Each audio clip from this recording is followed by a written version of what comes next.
may come from the same planet as those gazelles, but we're pretty much helpless when we're born. It takes us months before we're able to crawl, almost a full year before we can walk. Star Wars and Star Trek, two very different sides of the science fiction coin, both respectable franchises in their own right. Well, Star Trek will always be my favorite because it came first, and I feel it's a much smarter series with a lot more to say about the human condition. I'd be lying if I said Star Wars wasn't legitimately one of the most important films ever made, and a legitimately great series of movies for the most part. Now that said, obviously Star Trek focuses more on being science fiction, and Star Wars... Stop. No, you don't come in till later. Hang on. Star Wars is more science fantasy, but I think they're both very good examples at what they do. They're also juggernauts of practical effects. Anytime anyone says, oh, well, they need to make this thing CGI because they couldn't do it with practical effects. If you can make The Empire Strikes Back without CGI, you can make anything without CGI. And the same goes for Star Trek, the original series, obviously. It's a great example of what can be done with completely practical sets and costumes and effects. It's fantastic. That said, you normally don't hear a comparison between Star Trek and Star Wars because they're really nothing like each other. They're so different, and I'd never say that like Star Wars ripped off Star Trek or something. It absolutely did not. But I would say that it is really important to talk about the prequels of the two series. The prequel trilogy of Star Wars, Phantom Menace, Attack of the Clones, and Revenge of the Sith, and kind of compare that to what went on with Star Trek Enterprise. I've already made a video about why Enterprise fails spectacularly as an entry in the Star Trek franchise. It is, quite honestly, one of the worst prequels ever made, if not one of the worst science fiction shows ever made. Every aspect of Star Trek Enterprise is so hilariously incompetent that you have to wonder, what were they thinking? For whatever reason, Star Trek Enterprise doesn't get nearly as bad a reputation as you think it might. There are some Star Trek fans who legitimately argue that it is better than Star Trek Voyager, and to that I just have to say, are you mental right now?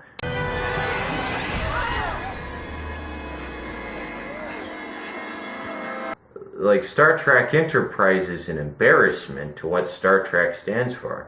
At the same time, however, everyone constantly shits all over the Star Wars prequels, and they're like, oh, those Star Wars prequels are so bad. Oh my god, what was George Lucas thinking when he made these shitty prequels? So, today, I'm going to try and take things in a little different direction than what you might be used to. Today, I'm going to try and defend the Star Wars prequels, because, in all honesty, I just don't see what everyone hates that much about the Star Wars prequels, and I think it's much more important to shit on Star Trek Enterprise, because that thing is like the worst prequel ever made. Let's get right into why Star Wars, the prequels, work as prequels, and Star Trek Enterprise doesn't work as a prequel. One reason that the Star Wars prequels work as well as they do is because they do fulfill the narrative function of setting up what happens later in the Star Wars series. We get to learn where Darth Vader comes from, and we get to learn how the Empire formed, and we get to learn, who Luke's dad is, and what his whole, thing was, and what Obi-Wan was, how Obi-Wan, because that's right there in the first Star Wars movie, we know that, Obi-Wan has some past beef with Luke's dad or Darth Vader or whichever.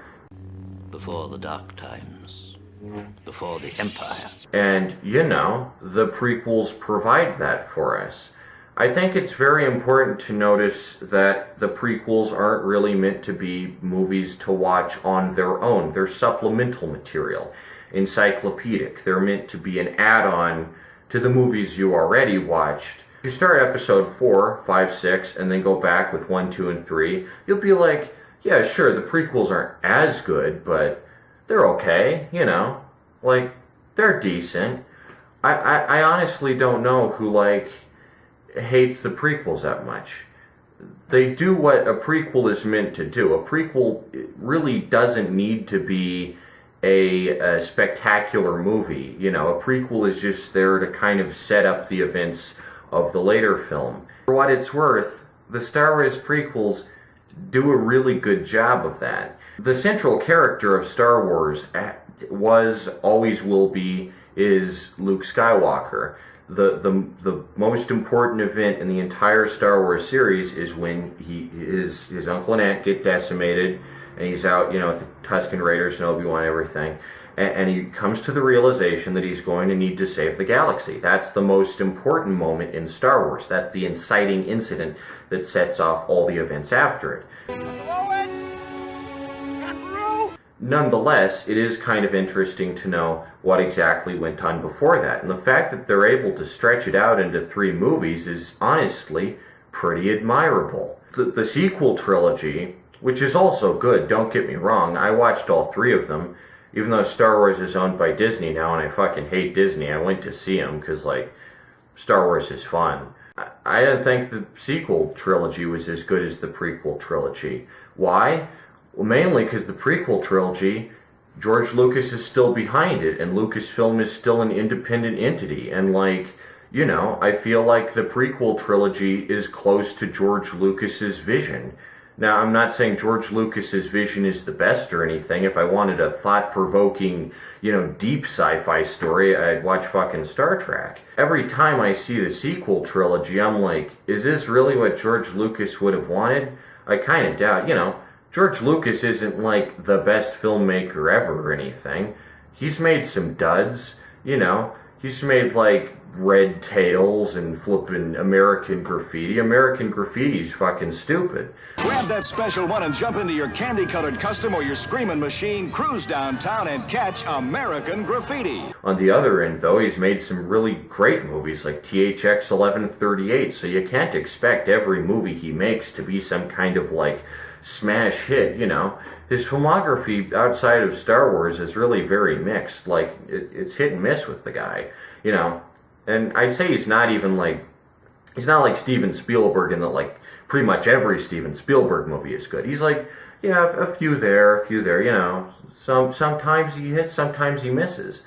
However, I think with the Star Wars prequels, he kind of hit. He obviously wasn't dedicated enough to make a sequel trilogy. And considering that Star Wars Episode 4 is called Star Wars Episode 4, which was just, at the time it was made, you know, a clever little joke, you know, because it's like, oh, this is a fake, made-up, you know, Flash Gordon-type serial story that probably won't get a sequel or anything, but we'll just call it Episode 4 to be nostalgic, you know. The same way that Indiana Jones does all that with the titling, like Indiana Jones and the Last Crusade. It's a callback to the adventure serials of the time, and Star Wars is a callback to the space opera serials of the 1930s and 40s, hence the episode naming scheme. So, given that Star Wars Episode 4 was called Star Wars Episode 4, you know, they kind of had to make 1, 2, and 3, and that's perfectly alright. I like 1, 2, and 3. They're decent. One thing I can definitely say the Star Wars prequels do, which is rare for any sequel or prequel to fulfill, is that they have really memorable and fun and interesting characters. Obi-Wan! Hello, Dex. I will always remember Qui-Gon Jinn and, like, Mace Windu and flippin', you know, Jar Jar Binks and flippin' Darth Maul. They're so cool. Like, sure, you know, some people hate on Jar Jar Binks because, oh, he's a racist caricature of a Rastafarian. I don't think he is. I think he's just a fish person, but, you know, you could make the same argument for plenty of the aliens in original Star Wars, that they're racist caricatures of some type. I never see the same complaint made against, like, Greedo, you know? What's up with that? I don't think Jar Jar Binks is racist. I just think he's a really cool and fun character to look at. And, like, don't get me wrong, you know, I don't like CGI. I'm on record saying I hate CGI. But I don't mind when Star Wars uses it, because Star Wars is just supposed to be a big, dumb, stupid, fucking shoot-'em-up ship battle action adventure, just balls to the wall craziness. I don't give a shit if it uses practical or CGI. Now get out of here. No, Mr. Stay. I care if Star Trek uses CGI or practical effects, because it's supposed to be, you know, the level of excellence in science fiction. But if Star Wars uses CGI to make some wacky aliens, I don't give a shit. It's Star Wars. It's supposed to be big and dumb and stupid, you know?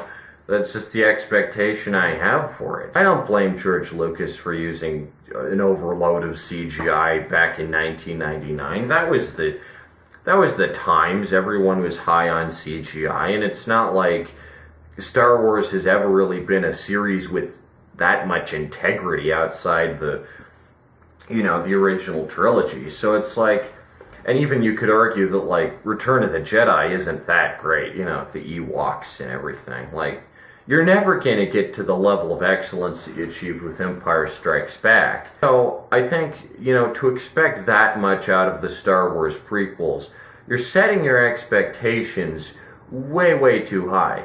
These movies aren't meant to be Empire Strikes Back. They're just supposed to be, you know, fun little nostalgia nuggets, and you can be like, oh, so that's why all the stormtroopers look the same. Oh, that's how Yoda was back in the day. You know, they're just meant to be like little add-ons, little, like, accessories, little accessorizations, you know, and I think that's how the Star Wars prequels should be looked at. Nothing is ever going to be as awesome as the original trilogy. I mean, are you kidding? Those are, like, the coolest shit. But at the same time, for what it's worth, I would be sad if Star Wars as a franchise didn't include Darth Maul. Darth Maul is so fucking cool. He's a literal devil guy. Like, that's freaking awesome.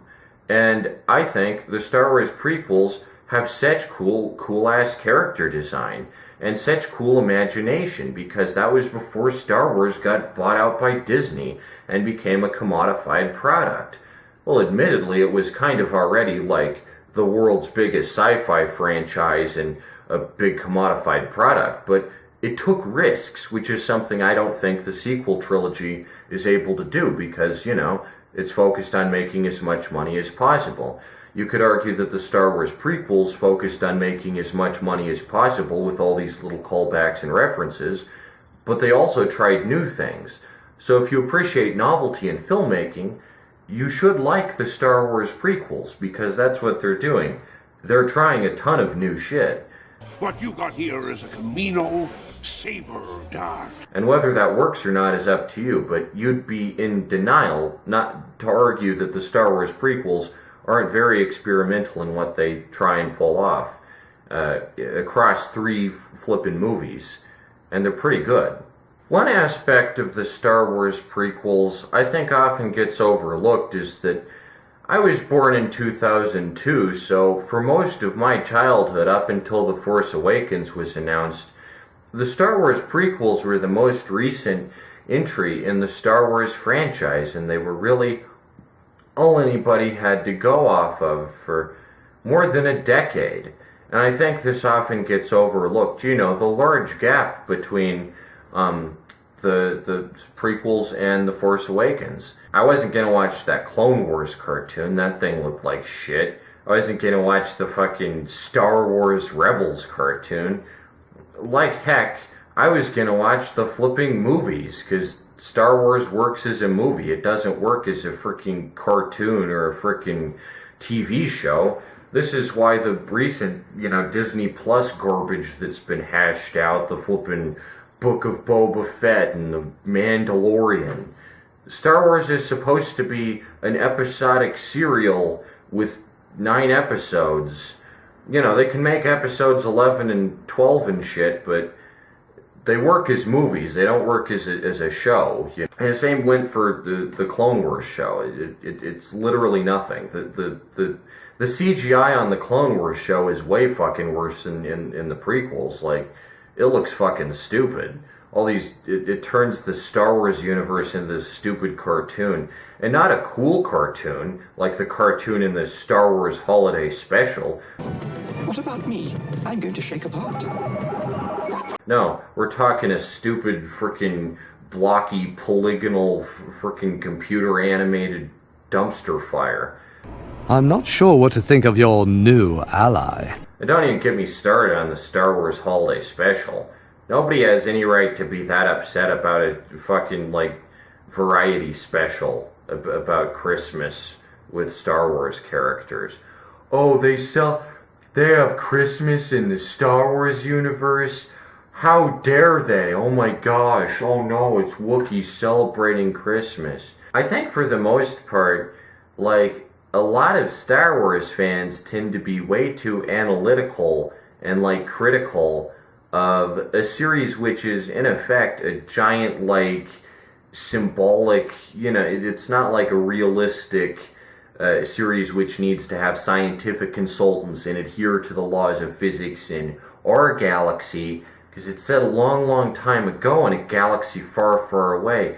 So you don't need to care about whether or not Darth Maul's flippin' lightsaber does so-and-so. It's not like the Star Wars universe has any set rules. You know, Star Trek has to have scientific consultants on hand because it's actually concerned with being a believable science fiction story. On the other hand, Star Wars is, you know, mostly symbolic.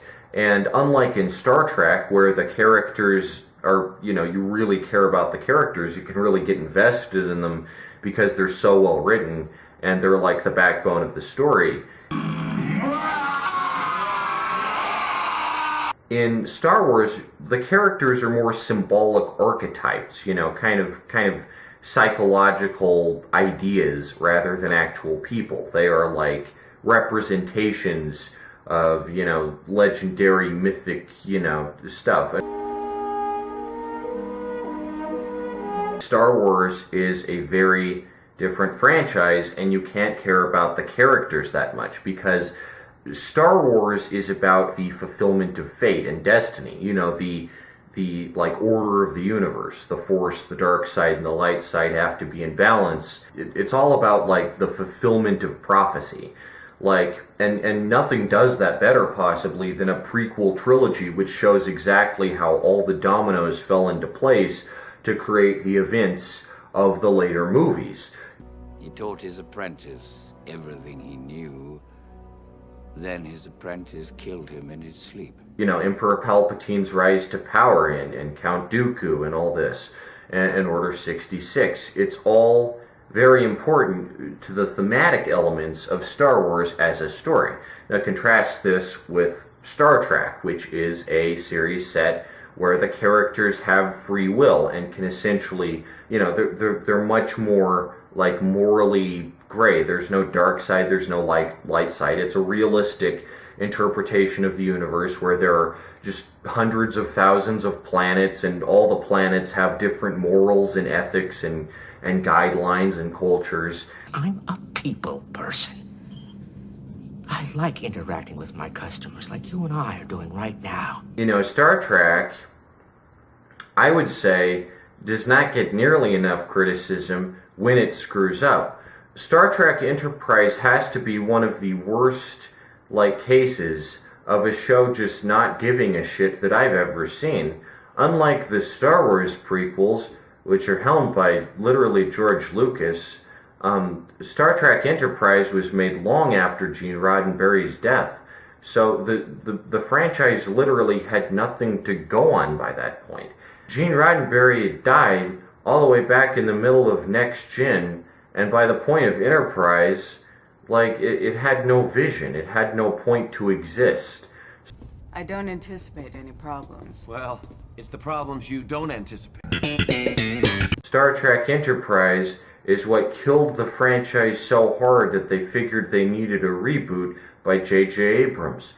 It was a death blow. And sure, Star Trek Nemesis came out at the same time, and I think Star Trek Nemesis is probably like one of the most underrated entries in the Star Trek franchise. It's actually really good because it has characters we care about.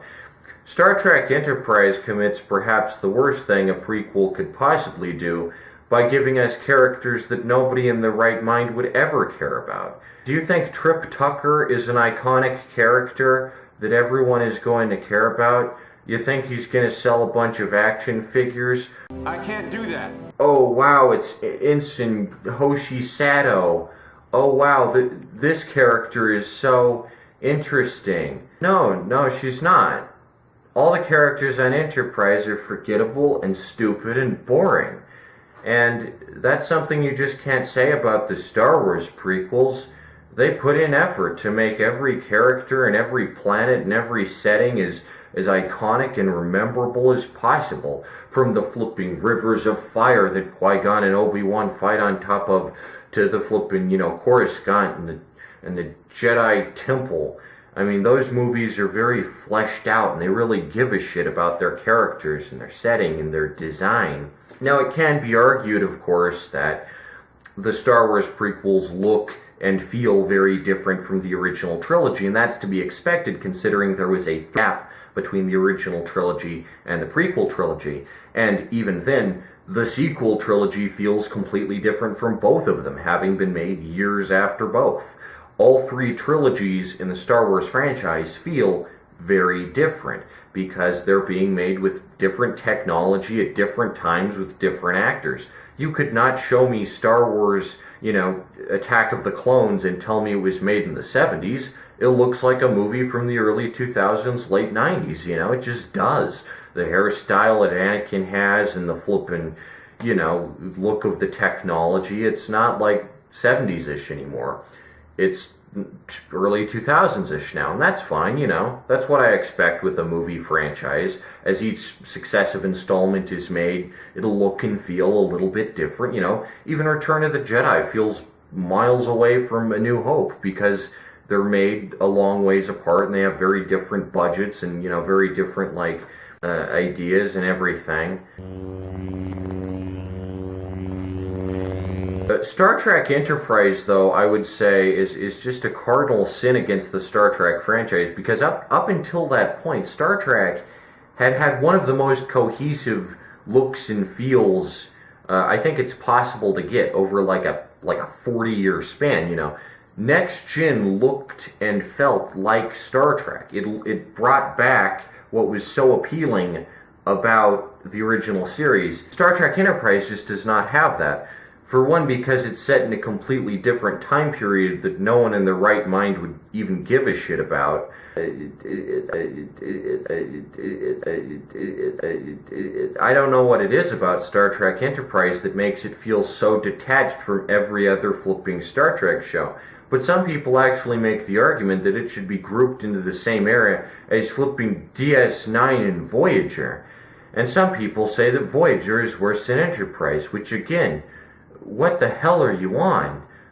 I'm not quite sure if congratulations are in order, Commander, but you're pregnant. Voyager's fine. It's competent. It's not gonna be as good as DS9. Like DS9 is peak Star Trek. It's like it's the shit. But Voyager, for what it's worth, feels and looks like Star Trek. And I think if the franchise had kept going down the path, the example that Voyager had set, it could have just kept going with a new show out every 3 or 4 years, For whatever reason, they chose to go with this stupid fucking prequel show that is completely, not only would nobody ever care about the events or characters in it, it contradicts, it directly contradicts what comes after it. It cares so little about its source material and the surrounding installments that it literally falls apart under scrutiny. Star Trek Enterprise is a show so full of logistical errors that they literally had to insert a time travel plot where Captain Archer is brought further into the future than even Picard, so that they can be like, well, what if what Captain Archer does on Star Trek Enterprise somehow influences what happens in the original and Next Gen? What then, right? You're on Enterprise. Enterprise J, to be exact, a distant relative of your ship. We're 400 years in the future. The problem with Star Trek Enterprise is because we know it's set before original series and Next Gen, two of the greatest sci-fi shows ever made, there's no stakes because we know that no matter what Captain Archer and his crew of idiots does, it won't affect what happens in original and Next Gen. Unlike the Star Wars prequels, which are very clear in setting up and establishing these will mean something later on down the line. These will influence what happens later in the series, in New Hope and Empire Strikes Back, Return of the Jedi. Star Trek Enterprise completely disregards all that and just does not give a shit. It does not look like it's set before Star Trek the original series. The set is abysmal. The color palette is nauseating. The ship looks ugly and malformed like a squashed pancake, and none of the characters you can get invested in because they're lifeless and dull.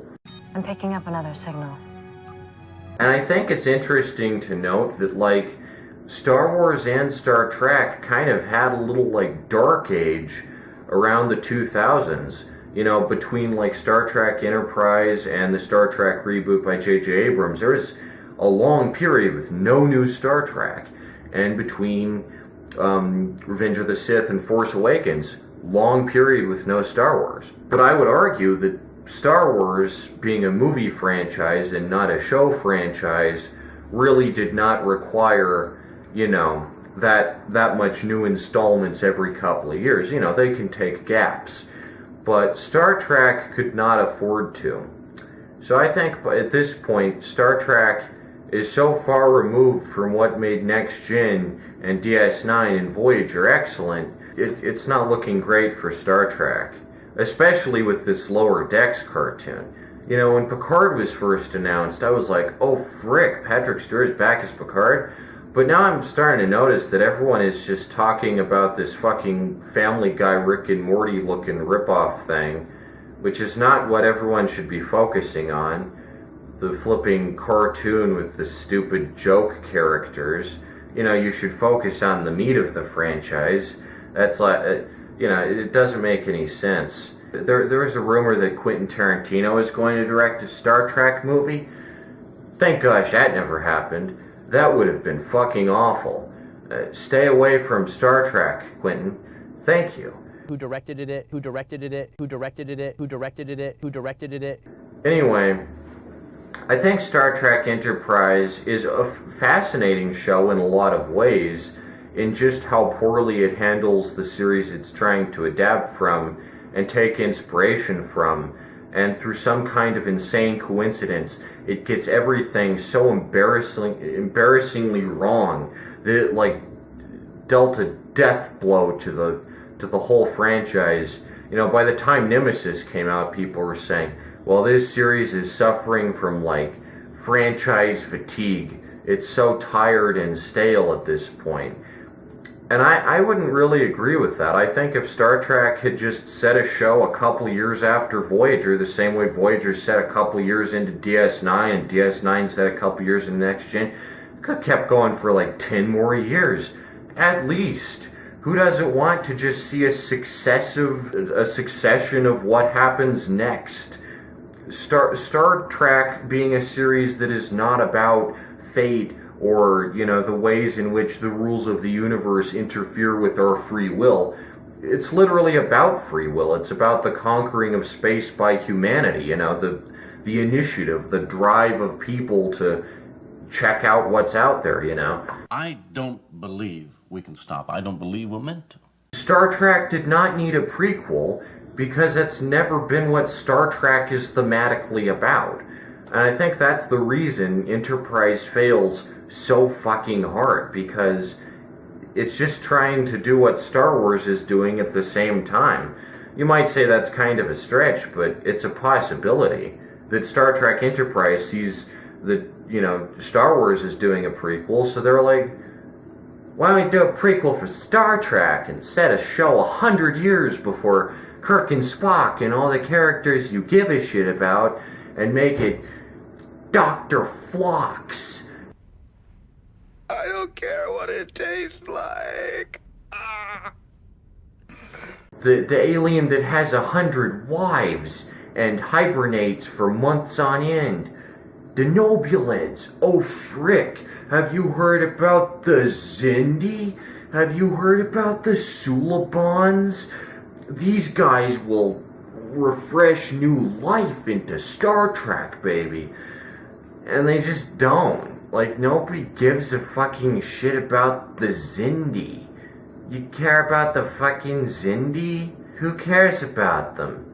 They're fucking stupid. Let's make it an alien species with 5 different types of them. You know what we're gonna call the ones that look like a bug? How about let's call them the insectoids? That's really clever and fresh and new. Oh my gosh.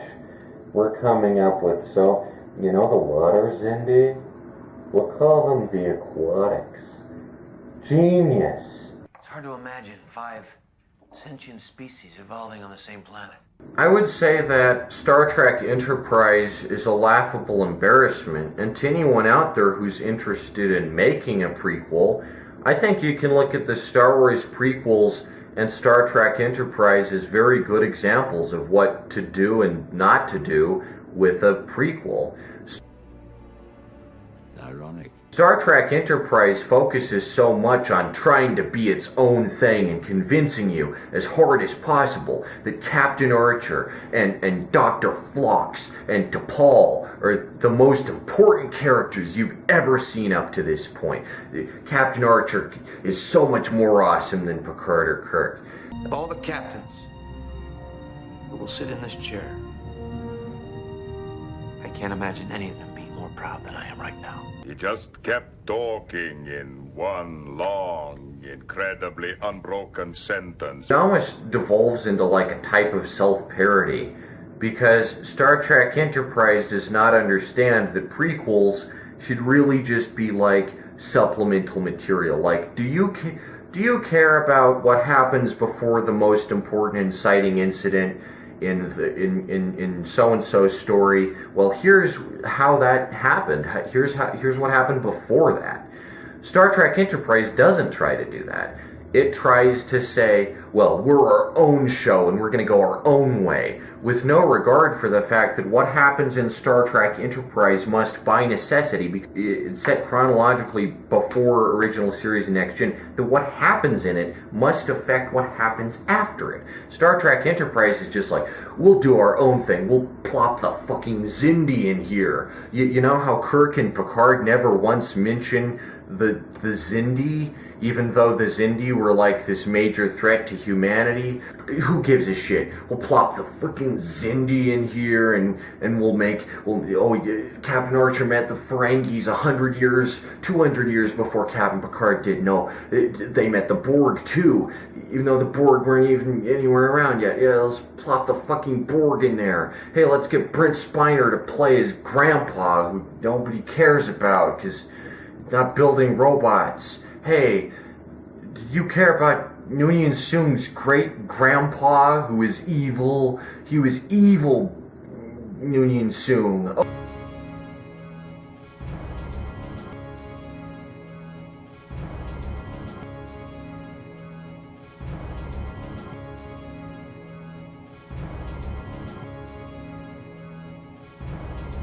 It just doesn't give a shit about temporal mechanics, and that's kind of important when you're setting a show like before the show, you know, that's kind of important.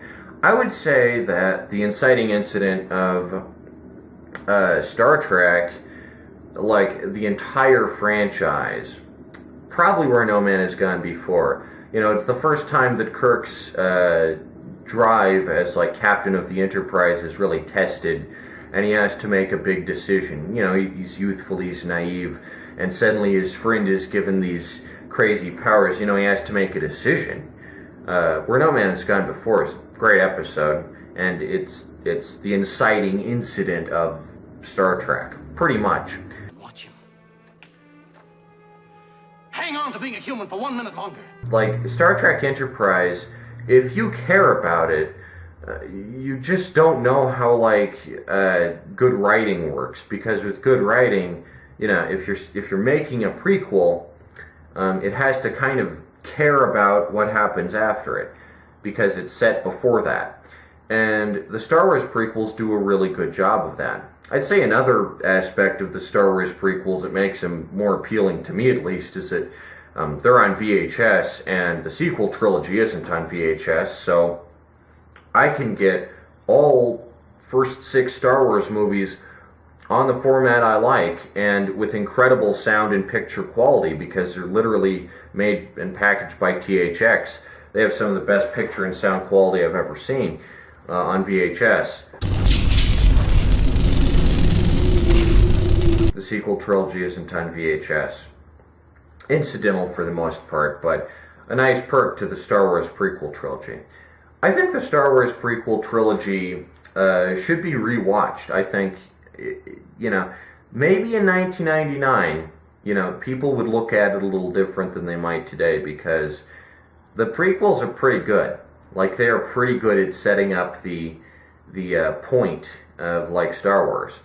Now, one could say that they're a really sad trilogy, because it's just about Anakin, you know, basically getting screwed over, and the entire, you know, galaxy falling into the hands of Emperor Palpatine, and it ends on, like, a really sour note, but it's treason, then. You finish the prequel trilogy knowing, oh yeah, but then, like, they'll blow up the Death Star, and Anakin will get the helmet removed at the end, and he'll be able to reconcile with his son before he dies, you know. That's nice, you know. So, again, watch the original trilogy before you watch the prequel trilogy. That's the correct order to watch them in, you know. Prequels should be watched after the original, just because, like, you know, that's why they're called prequels. They're not the first installment in a series, they're retroactively the first installment in the series. But Star Trek Enterprise, on the other hand, should not be watched at all, because literally nothing in it means anything to anything that happens after it. And not only that, it manages to have plots and characters that are so poorly written, contradictory, and dull that it's a complete snooze fest. In case you haven't noticed, we're not in a palace. It's like watching this incredible franchise, which is notable for some of the most cerebral and out there plots in all of science fiction, some of the wackiest thought experiments imaginable. You know, like, Next Gen goes so many cool places that you'd never think it would go. Oh my gosh, you know, it's crazy. I mean, Star Trek is a crazy good franchise, and that's another reason I like Star Trek more than Star Wars, because there's just, like, way more content. There's 4 good shows, and, you know, there's the cartoon animated series. That thing's flipping awesome. And then there's the movies. There's, like, Star Trek 1, which is good, and then all the other ones with the original series cast are crap. Then you got Generations and First Contact and Nemesis, and they're all great. Star Trek has tons of fun, great, you know, it's like hours and hours and hours of, like, really well-written, thoughtful science fiction, which is why I think Star Trek should be looked at much more critically as a franchise than Star Wars, because Star Trek is trying to be smart, and Star Wars is just trying to be, like, a well-written story that's not particularly smart, but, you know, it's like, it's fun, you know. That's, I'd say, the main difference. Star Trek is if you want to think about what you're watching. Star Wars is for if you don't really want to think about what you're watching and you just want to, like, you know, watch a bunch of shit blow up. Oh, but it is demanded by the gods, it is. I've spoken out in the past against, like, really stupid shows. A lot of people tell me I should just turn my brain off when I watch something like SpongeBob and Rick and Morty. I can't turn my brain off to that extent. There is such a thing as a movie which is just so thoughtless and garbage that it provides no entertainment value because it's so bad. But as for Star Wars, I can't say I really turn my brain off when watching it, but you shouldn't think about it like you shouldn't be like, oh, these people shouldn't be, there'd be gravity here, the lightsabers wouldn't go, It's not scientific. It's about a universe which does not adhere to the rules of our own. And that's probably the biggest error that the trilogy, the prequel trilogy makes, is that they introduce the concept of midichlorians to a series which does not focus on science. The Force is just magic, so we don't need to know how midichlorians work. On the other hand, though, that's the only point in the Star Wars trilogy that I think really fails the story of Star Wars. It really does not have that many points where you go, oh, this is chronologically inconsistent, because it's just not. It is a very well-written prequel trilogy. Does it look the best? Nah. Is the acting that great? Not really. And the biggest flaw probably is that none of the original cast is back for the prequels, because it's set way before that. Alec Guinness, you can't be Obi-Wan, so they got this young guy, it's Obi-Wan, and, Frank Oz voices Yoda, but he's a CGI now instead of a puppet, which doesn't really make any sense. They could just make Yoda a puppet, but they gotta have him doing all these lightsabers and stuff. There's no Carrie Fisher, there's no Mark Hamill, there's no Harrison Ford. There's C-3PO, I guess, but none of the characters you really care about. But that's not necessary for prequels because, like I said, prequels are just supplemental material. You're not supposed to care as much about Anakin Skywalker as you are about Luke Skywalker. By the same token, you're not supposed to care as much about Rey as you are about Luke. Luke's the most important character in Star Wars, period. He's in the middle trilogy, and, he's the most important character. There's just no really getting around that. I said earlier that the prequels have really memorable characters like Watto and, Qui-Gon. The sequel trilogy really doesn't have that many characters I remember. There's there's Rey and Finn and Poe, obviously. But they're, human characters. It mainly just focuses on Chewbacca for most of it. Oh, Chewbacca, yay, it's Chewbacca, But it doesn't have anything new, Return of the Jedi adds in Jabba, and, he's mentioned in A New Hope, but it adds him in, and, you got the Sarlacc pit, and, all these cool new aliens. It seems like every Star Wars movie kind of had a cool new alien or a cool new planet or something, until you get to the sequel trilogy, which is, I don't remember any of the aliens from it. There's, the lady at the bar who's, shrivelly and wrinkly. I don't know her name. There's the gosh, I don't remember, Captain Phasma or whatever her name was. Characters in the sequel trilogy are honestly pretty forgettable. And that's something a Star Wars movie shouldn't do, is have forgettable characters. Like I said, in Star Wars the characters aren't really the point, but they should at least be cool and fun to look at. It's undeniable that Darth Maul is cool and fun to look at. And he's played by Peter Serafinowicz. I think that's pretty interesting. So those are my reasons as to why Star Trek Enterprise just does not work as a prequel, and why it should be hated as a prequel. It should be dumped on. I want to see more videos that just shit on this abomination, this massive insult to the Star Trek franchise, this massive turd on Gene Roddenberry's grave. I think it's very important to think critically about Star Trek more, and not just about new stuff.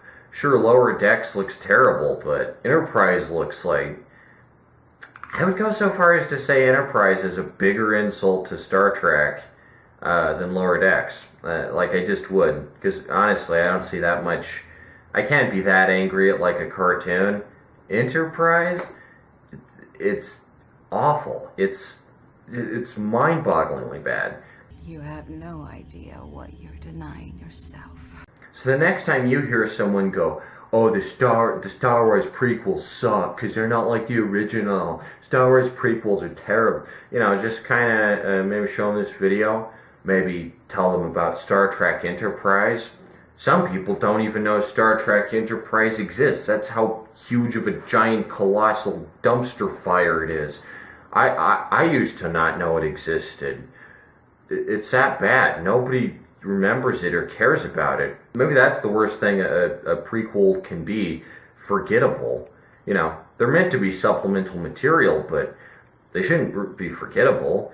They should be fun movies to watch and enjoy and, you know, engage with. And I think, yeah, Star Trek Enterprise is a way worse fucking prequel than Phantom Menace and Attack of the Clones, Revenge of the Sith could ever hope to be in a million years. Star Trek Enterprise is awful. I'm probably going to do more videos on Star Trek Enterprise because it's the kind of show that I just love to hate. It's so hilarious in how its execution comes off. I've already made a video about it. You can go check it out. It's called Enterprise, What Went Wrong? And man, I should make more about it because it's just so bad. And I care so much about Star Trek as a franchise and Star Wars because overall I think the Star Wars prequels get way too much anger and like nobody needs to hate them that much. They're perfectly fine. Like George Lucas is behind him. He's the Star Wars guy, made flippin' Star Wars. Why you hate on the prequels? The crazy amount of anger that the Star Wars prequels get kind of reminds me of the crazy amount of anger that the female version of Ghostbusters got back in 2016. You know, because both were trying to match up to the legacies of these beloved franchises, and people expected them to be, you know, surpass the originals. Sorry, a sequel or a prequel probably just won't do that. That's very rare. When, like, a sequel is as good as the original. That only happens in a few cases. You know, some people say Aliens is better than Alien, or like Empire Strikes Back is better than A New Hope, or, you know, Terminator 2 is better than Terminator 1. I don't agree with all of these, but like, it's really rare that a sequel is as good as the original, or a prequel. Usually a prequel is not even going to be as good as a potential sequel could be because you're not exploring any new ground. You're just kind of going back and checking out what happened beforehand, you know. Every time I hear people dunk on the Star Wars prequels, it kind of reminds me of people being like, oh, Ghostbusters 2016 was so terrible, you know. It was funny. I like Ghostbusters 2016. Kate McKinnon is funny. Leslie Jones is funny. Melissa McCarthy's funny. Kristen Wiig is freaking funny. And it's probably the best movie Chris Hemsworth has ever been in. So I don't know what it is about Ghostbusters 2016 that gets everyone's ire up so much, but like seriously, it's pretty good and funny. And compared to Ghostbusters Afterlife, you must be insane to think Ghostbusters Afterlife is better than freaking Ghostbusters 2016. Ghostbusters 2016 rocks. It's pretty cool. Anyway, that's my little comparison between Star Trek Enterprise and Star Wars prequels. It's kind of interesting to see one prequel get hated on for so much, even though it's not that bad, and to see like a prequel that is just objectively terrible in like every regard, like a prequel which is so bad that it is not only boring and insufferable, but it breaks the chronological like boundaries of the franchise it's set within.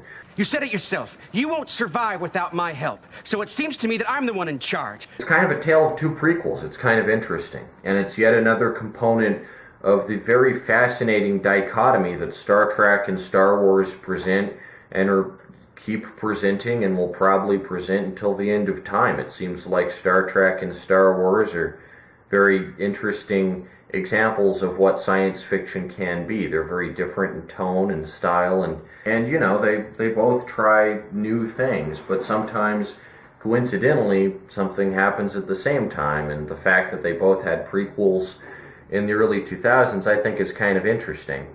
Also, that both of them are kind of analogies for allegories for George W. Bush and the Iraq War.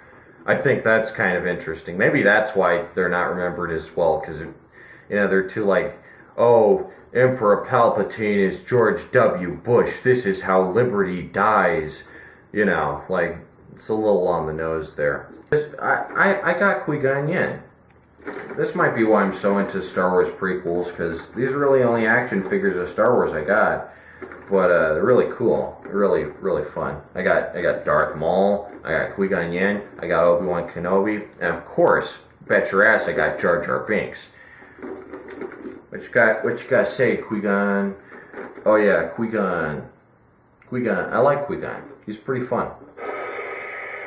Be wary